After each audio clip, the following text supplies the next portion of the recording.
Mabigat na problema. Meron ka bang pinagdadaanan ng mabigat na problema? At pakiramdam mo ikaw ay nag-iisa kaya parang sasabog na ang ulo mo? Kung gusto mong malampasan ang pinagdadaanan mong problema ngayon, kailangan mong tapusin ang video na to. Ako nga pala si Billy Sioson, dating OFW at ngayon ay isa na entrepreneur dito sa Pilipinas. At bago ako magpatuloy, ay may kwento muna ako. Bago po ako mag-abroad, ilang buwan na po akong walang trabaho.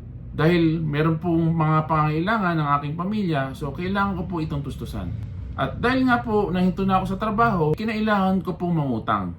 At mga ilang buwan pa, kinailangan ko na rin pong umalis papuntang UAE, kaya nadagdagan pa ang mga utang ko noon. Nung dumating na po ako sa UAE, mga isa't kalahating buwan pa bago ako nakahanap ng trabaho. Kaya naman po, habang tumatagal yung pag-i-stay ko doon na wala pang trabaho, lumalaki po yung utang ko sa Pilipinas. Dito sa Pilipinas. So nung nakapagsimula na po ako, hindi po pala madali dahil unang-una napakainit po ng klima doon at pangalawa, napakalayo po ng outlet na aking napaglagyan.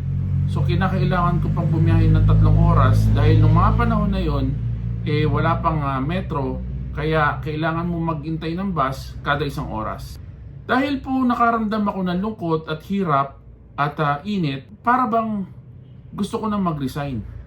Dahil unang-una naiinip na nga po ako at syempre yung anak ko maliit pa, so namimiss ko po siya talaga.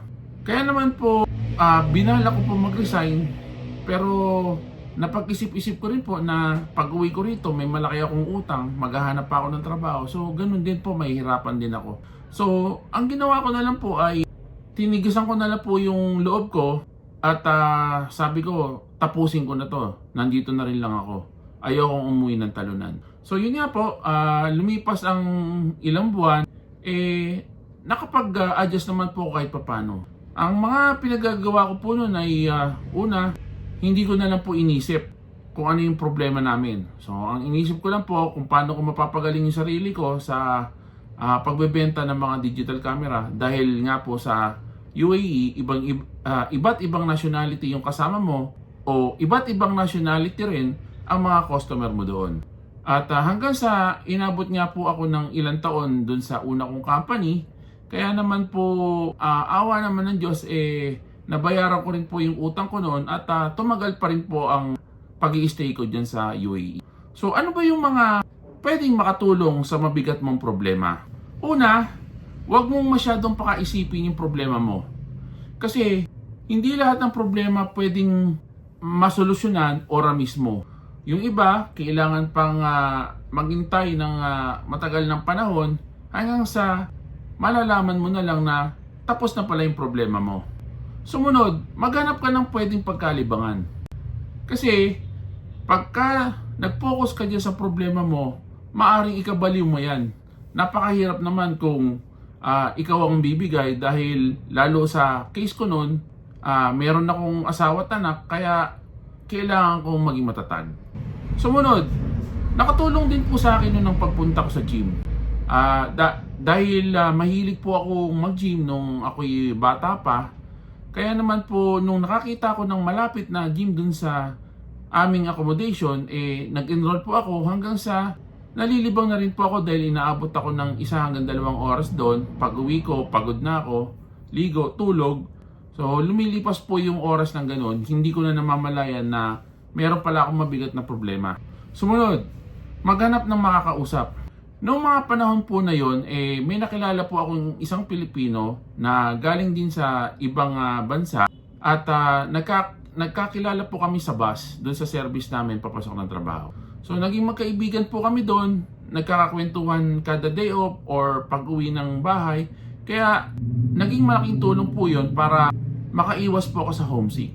Sumunod, humanap ng paraan kung kayang solusyonan, pero kung hindi, hayaan mo lang. Huwag mo nang pakaisipin dahil sigurado akong lilipas din yung problema na yan at magugulat ka na lang, tapos na pala ito. Sumunod, syempre huwag mong kakalimutan magdasal. Sa case ko noon, dahil nga wala naman din ako magawa doon sa problema, idinadasal ko na lang. Malapit lang po ang Karama doon sa St. Mary's Church, kaya ang ginagawa ko every Sunday morning, pag day off ko, nilalakad ko po yun. At pag uwi, dumadaan ako sa office para hindi ko na ganong maisip pag nasa bahay ako kung ano yung mga problema or hindi ako ma-homesick ng mga panahon na yon. At ang pinakahuli, ito po ay narinig ko lang sa mentor ko nung makailang araw. Actually, nasa isip ko na siya pero siya po yung naging confirmation nito. Ang sabi niya kung meron kang pinagdadaan ng problema, kailangan mo lang manatiling buhay, hindi baliw, at lagi kang tatawag sa Diyos. Totoo naman po yun. Kasi nga po, kailangan mong magpakatatag kung meron kang kinakaharap na problema para hindi ka mabaliw. Kasi pag nabaliw ka, wala na. Tapos na yung laban mo sa problema, talo ka na. Kaya pati po ang pagdadasal, kailangan po yan. Yung tatlo na yan, kailangan mo yan para malabanan mo or malampasan mo ang mga problema ang dumarating sa buhay mo. Kasi sigurado ako, pagkatapos yung problema mo, merong magandang kasunod na darating sa buhay mo. Kaya naniniwala ako na kailangan natin maging matatag sa anumang uri ng pagsubok sa ating buhay dahil ito ang magbibigay ng aral at mga bagong inspirasyon sa ating buhay. Bakit ko ba ito ginagawa? Kagaya mo din ako dati. Pagka may mga problema, iniisip kung paano kagad ito masusolusyonan at kung hindi ko naman magawa ng solusyon, parang napakabigat sa loob na minsan nakakaisip ka ng hindi magandang bagay na nauuwi lang sa gulo. Kaya naman gusto ko ibahagi sa inyo ang mga aral na aking natutunan sa pagharap ng problema para na sa ganun, kung may dumating mang pagsubok sa inyo, matatag nyo itong haharapin. Ang kalaban kasi natin dito ay ang kahinaan ng loob sa pagharap ng problema. Or di naman, masyado tayo nagmamadali na masolusyonan ang mga problema natin. Kaya sa panahon na meron tayong pagsubok sa buhay, kailangan mo lang magpakatatag at palaging lumapit sa ating Diyos. At siguradong matatapos din ang problema mo. Kaya kung gusto niyo pa ng mga ganitong klaseng video, paki-comment naman po at paki-like and share na rin po ang ating mga video para na sa ganun, magtuloy-tuloy po ang ating mga content at makatulong pa tayo sa mga tunay na Pilipinong nagninegosyo. At nagpapasalamat po ako sa mga sumusuporta sa panonood ng ating mga video. At huwag niyo pong kalilimutan na sa Colossus 3:23 na kung kayo'y magtatrabaho, isipin ninyong naglilingkod kayo sa Diyos at hindi sa tao. At lagi niyo rin pong tatandaan na kasama ninyo ako sa pagbabago ng mundo. Maraming salamat po.